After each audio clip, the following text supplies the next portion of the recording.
Butereevu twolekedde eggwanga erya Congo era nga eno twali tukitegeddeko nti abayeekera ba M23 babadde bawambye ekibuga ekya Goma era ne balangirira nti it's a no fly zone, teri nnyonyi yonna kugezaako kubeera nga esala mu bwengula bw'ekibuga kino oba ekintu kino kye bayita Goma. Era nga kino munnange mu buvanjuba obw'eggwanga erya Congo kye kibuga ekisingayo obunene. Kakati United Nations kino bakinnyonnyodde nga obunkenke obw'amaanyi eri abantu abali mu kibuga ekyo abali eyo mu miliyoni 2, era gavumenti ya Congo bwetyo negamba nti abajeekera okubeera nti nno bawamba ekibuga kino n'obulumbaganyi bwe bakoze nti amaanyi ge balaze kiba kitegeeza nti luno lutalo lwennyini lumaze okubeera nga lulangirirwa. Wabula ate waliwo abatunuulira ekintu kino mu layini endala, abalina perspective endala ku nsonga eno nti amagye aga Democratic Republic of Congo naago agabadde galiyo mu kubayambako age South Africa n'amawanga amalala nti bw'okitunuliramu ennyo tekyandibadde kyangu nnyo bayeekera bano aba M23 okuba nti bawamba ekibuga kino Goma, naye nti kano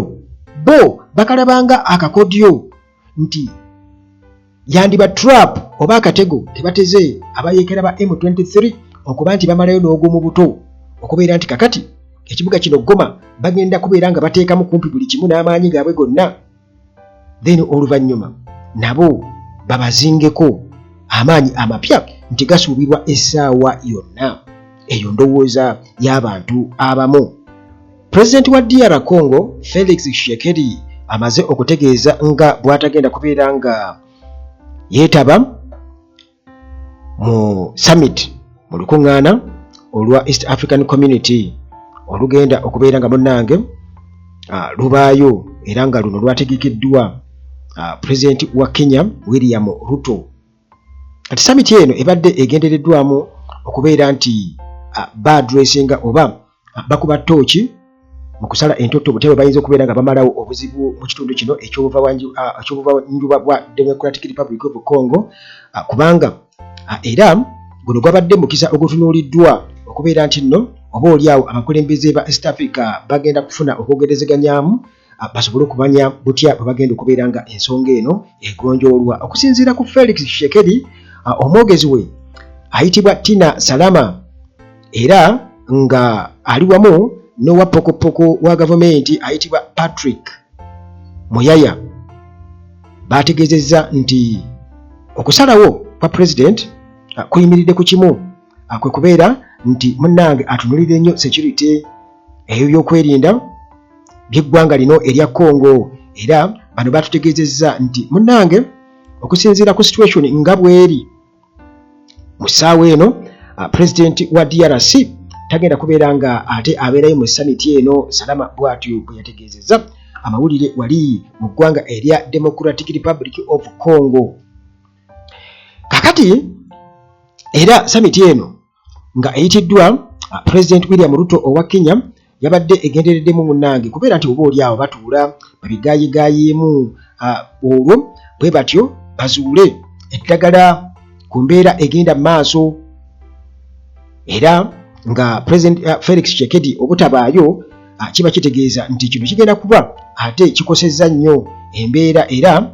okubeerayo kwe kubadde kulabwanga oba oliawo eky'omugaso ennyo okusobola okubeera nga batunuulira embeera nga bweri esajjuse mu kitundu kino eky'obuvanjuba bwa Congo. Abatunuulizi bagamba nti Felix Tshisekedi obutabaayo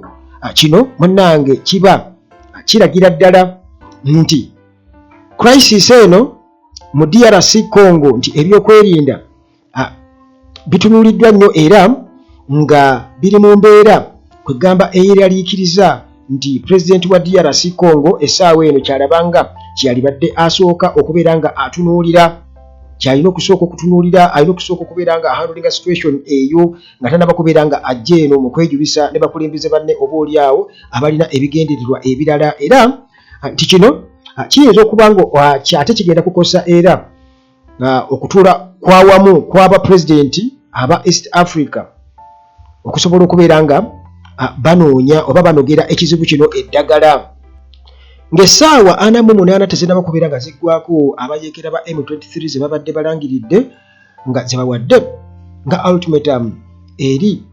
amagye ga Congo okubeera nga gawanika. Wabadde wakayitawo munnange essaawa ntonotono ate ne balangira nga bawambye ekibuga ekya Goma, era munnange UN peacekeepers, amagye ga UN agakuuma eddembe mu kitundu ekyo bwe gatyo gabadde gatandise okubeera nga gajja emmundu ku basirikale aba Democratic Republic of Congo mu bitundu ebya Goma ebitali eby'omu makkati oba mu central. Naye kwegamba nga bw'onoogamba nti abantu abali katugeze ennamasuba nga gye bali sayidi zeeyo nga emmundu baziwaayo n'ebitundu ebirala katugeze oba bweyogerere bwe batyo nga bawaayo emmundu, amagye ga Congo bwe gatyo nga bawaayo emmundu. Kakati ku sayidi endala wabadde wazzeewo okutya,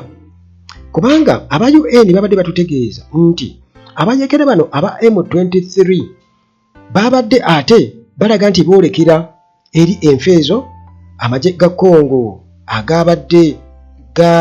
gakooye nga galaga nti emmundu egakeese nga bali mu kuwaayo emmundu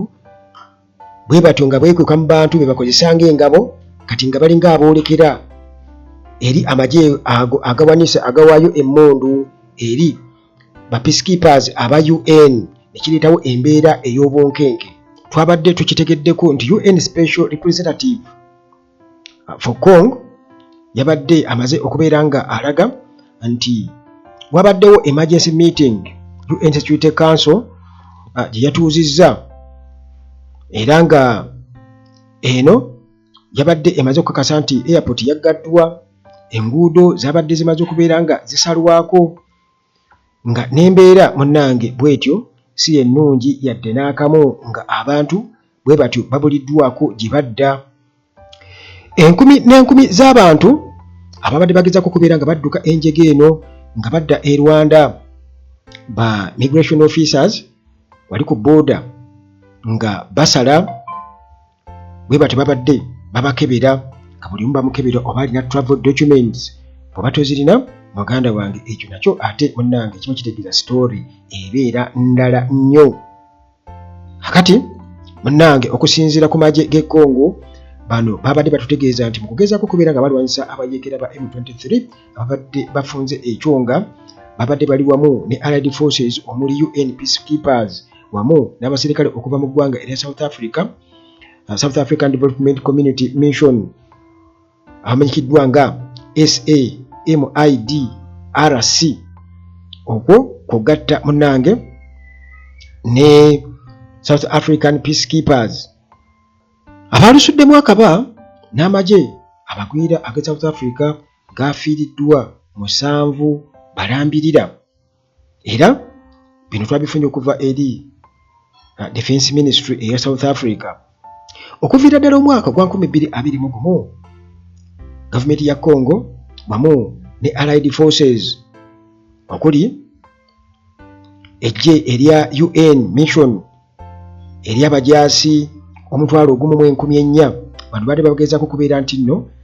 bakwatiridde embeera era nga tebakkiriza bayeekera ba M23 kubeera nga bawamba ekibuga ekya Goma. Abatuuze bwe batyo bategeeza nti babadde nga bajja bawulira emmundu, naye nga mu kulwanagana okubadde nga w'ebbanga eryo nga abayeekera tebakkirizibwa nga tebasobola kubeera nga batuukiriza mission yaabwe. Wabula munnange nti okuviira ddala eyo mu mwaka ogw'2012 bukyanga beefunyirira kubeera nti batwala oba bawamba ekibuga kino, nti ekiseera kituuse bwe batyo ne beesanga nga ekibuga munnange bakiwambye, era abantu nga bagamba tugenda kufa, tugenda kufiira wano kubanga tewaliwo walala wonna we tugenda kubeera nga tudda.